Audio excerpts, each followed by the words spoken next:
فرحان، تم جانتے ہو نا کہ میں نے ہمیشہ سچ کا ساتھ دیا ہے، جھوٹ سے ہمیشہ نفرت کی ہے۔ بیٹا، جو ظلم اس گھر میں حدیقہ کے ساتھ ہو رہا ہے نا، اگر وہ ظلم ہانیہ کے ساتھ ہوتا نا تو میں رافع کے خلاف کورٹ جا چکی ہوتی۔ تم خود سوچو، اگر تمہاری بیوی کسی کی قتل کی کوشش میں انوالو ہوتی تو تمہارا کیا ری ایکشن ہوتا؟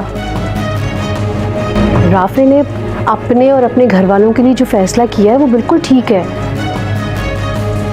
لیکن ہم ہانیہ کی خودکشی کی کوشش کو رافع اور اس کے گھر والوں کو مجرم تو نہیں قرار دے سکتے نا۔ پھوپھو پلیز آپ یہاں سے چلی جائیں۔ میں جانتا ہوں ہمیں اور ہانیہ غلط ہیں اور وہ ہمیشہ غلط رہیں گی، لیکن ان کو ٹیکل کرنے کے لیے ہم ان پر ہاتھ نہیں اٹھاتے۔ السلام علیکم دوستو، جیسا کہ آپ دیکھ رہے ہیں آج ہم بات کرنے والے ہیں ڈرامہ بہو بیٹی قسط 65 کی۔ اگر آپ نے ابھی تک ہمارا چینل سبسکرائب نہیں کیا تو ابھی کر لیں، کیونکہ یہاں آپ کو روزانہ پاکستانی ڈراموں کی بہترین اور دلچسپ کہانیاں دیکھنے کو ملتی ہے۔ تو چلیں بغیر کسی دیر کے شروع کرتے ہیں آج کے زبردست اور جذبات سے بھرپور ایپیسوڈ کی کہانی۔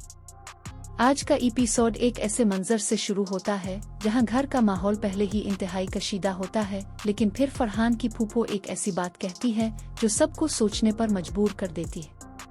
وہ نہایت پر اعتماد لہجے میں کہتی ہیں کہ انہوں نے ہمیشہ سچ کا ساتھ دیا ہے اور کبھی بھی ظلم کی حمایت نہیں کی۔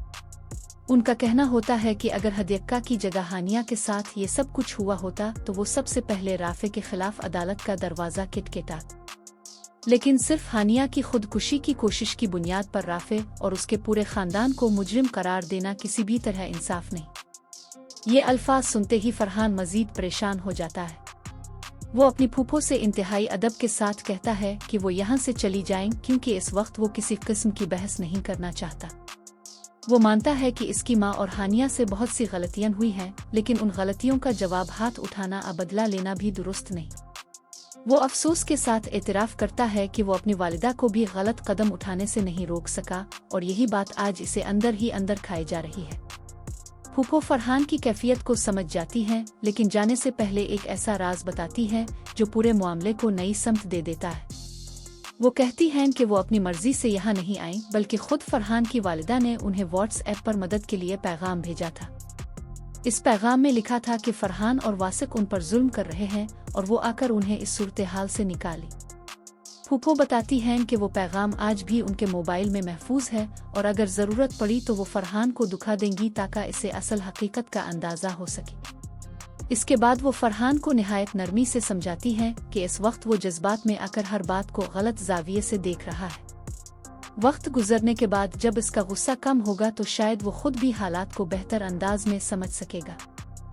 پھر وہ اسے یاد دلاتی ہیں کہ حدیقہ سارا دن اسپتال اور گھر کے درمیان بھاگتی رہی۔ اس نے گھر آ کر کھانا بھی تیار کیا، لیکن فرحان نے ایک نوالہ تک نہیں کھایا۔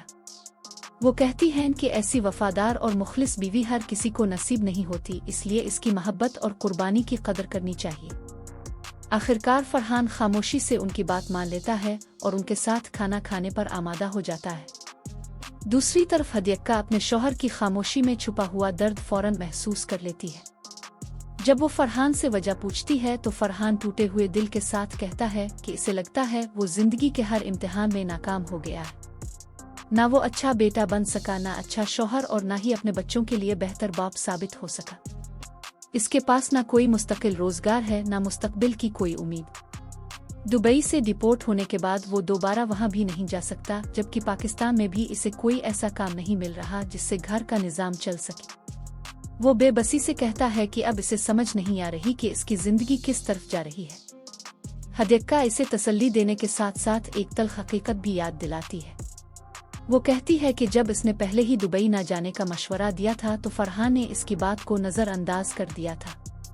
اگر اسی وقت والدہ کا مکان بیچ کر اپنا دفتر بنا لیا جاتا تو آج کرائے کا بوجھ نہ ہوتا اور کاروبار بھی بند نہ ہوتا۔ وہ افسوس سے کہتی ہے کہ فرحان نے ہمیشہ دوسروں کی باتوں پر یقین کیا، لیکن اپنی بیوی کی مخلصانہ رائے کو کبھی اہمیت نہیں دی۔ فرحان کو پہلی بار اپنی غلطیوں کا شدت سے احساس ہوتا ہے۔ وہ فیصلہ کرتا ہے کہ اب مزید وقت ضائع نہیں کرے گا اور نئی زندگی شروع کرنے کے لیے والدہ کا مکان فروخت کر دے گا۔